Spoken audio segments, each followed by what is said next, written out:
So if you're new to homeschooling or if you've been homeschooling for years, today I'm going to share with you 5 things that I really wish I would have learned sooner because I had to learn them the hard way. And that's never the fun way.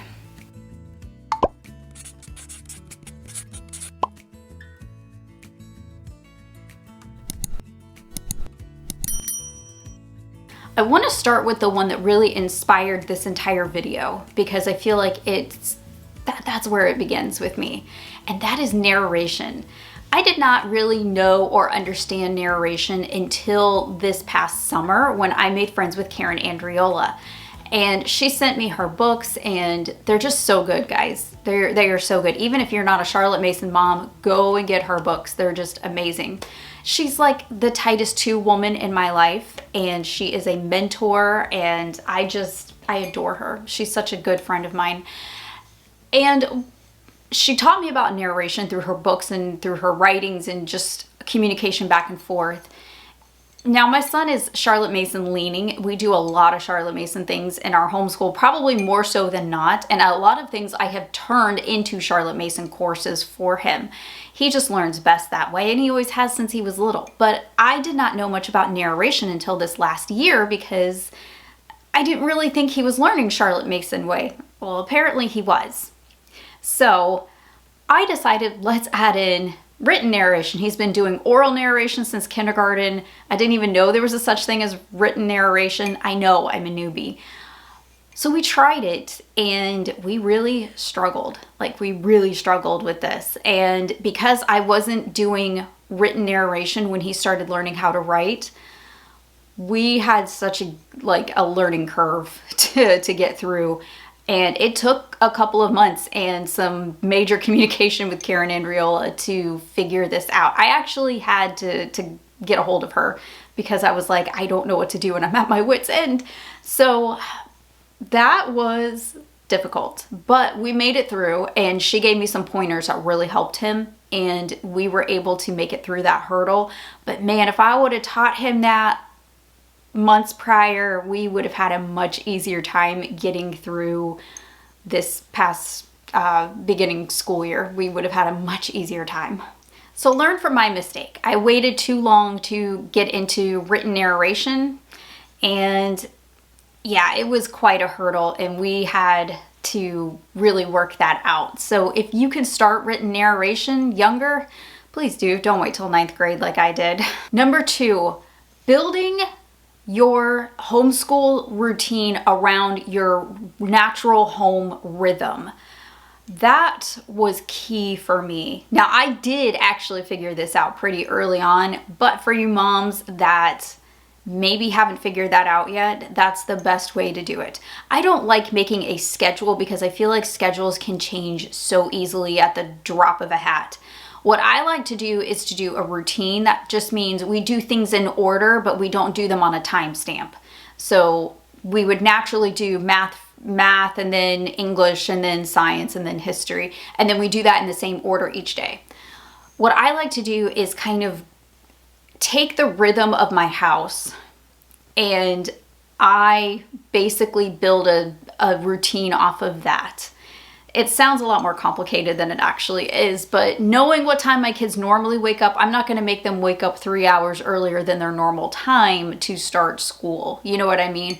I'm going to say, okay, so the kids are normally up around 7, so we can probably start our school day around 7:30, 8 o'clock, depending on how long it takes them to make breakfast.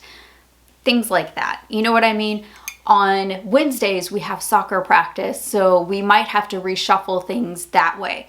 I don't try to make things fit into homeschool. I try to homeschool around the natural rhythm of the household, so there's not a huge conflict of schedule. So make homeschooling work for you. Do not try to fit homeschooling around a specific schedule because you don't have to do that. This was so hard for me, but choosing a curriculum for real life and based upon your child's needs, not what the fantasy in your head is. That was really hard for me because I had dreams the first couple years of homeschooling of these beautiful books that I wanted, but that's just not how, especially my oldest, that's not how my oldest child learned. and I had dreams, okay, and I wanted them. I saw the Pinterest farmhouse table in my head, and that was what I wanted, but he just doesn't learn that way.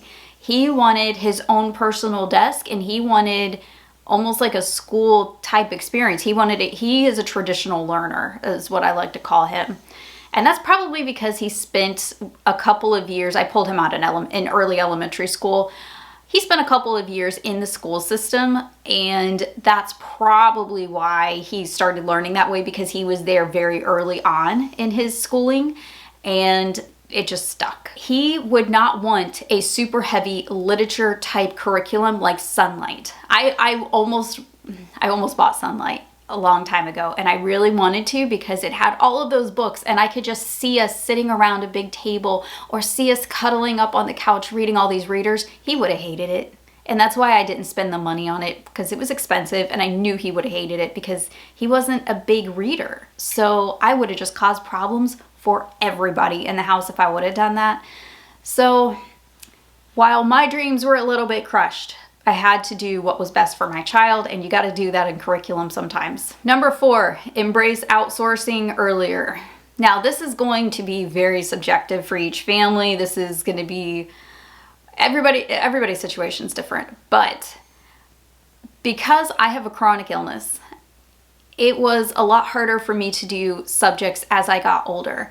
I am now almost 41, and I got sick around the age of 35, 36. I should have embraced outsourcing a lot sooner than I did, and I didn't do that because I felt like I was shirking my responsibilities, and I felt like it wasn't real homeschooling, because sometimes you see homeschooling pages say that, like, oh, well, you're not a real homeschooler if you're outsourcing. That is a bunch of baloney. I'm sorry. That is absolute baloney, because outsourcing homeschool to good places, okay, like IEW Structure and Style writing, fantastic course. Actually, that course and 2 others from Mr. Pudua over at IEW, those were the most pivotal courses. There's 3 courses that were the most pivotal courses for my oldest child when he started applying to college. Outsourcing works. I outsource math, and it's because I'm not strong in math, and I knew I could not teach high school math. I knew I couldn't. I had to do it, and if I would have listened to those voices, we would have had a really hard time homeschooling. So don't feel bad if you have to outsource. A lot of us outsource, and actually more people than not outsource, and I don't think people realize that. It doesn't mean that you're not a real homeschooler if you use an online class. And I would say the last thing that I wish I would have done earlier and more of is taking pictures. I am really bad about forgetting to do that. And this is just a personal thing for me, but you might have seen that I have like those big, like 3-ring binders. It's like a 3-inch or 4-inch binder. And I love to document. I document everything. I document my life here on YouTube.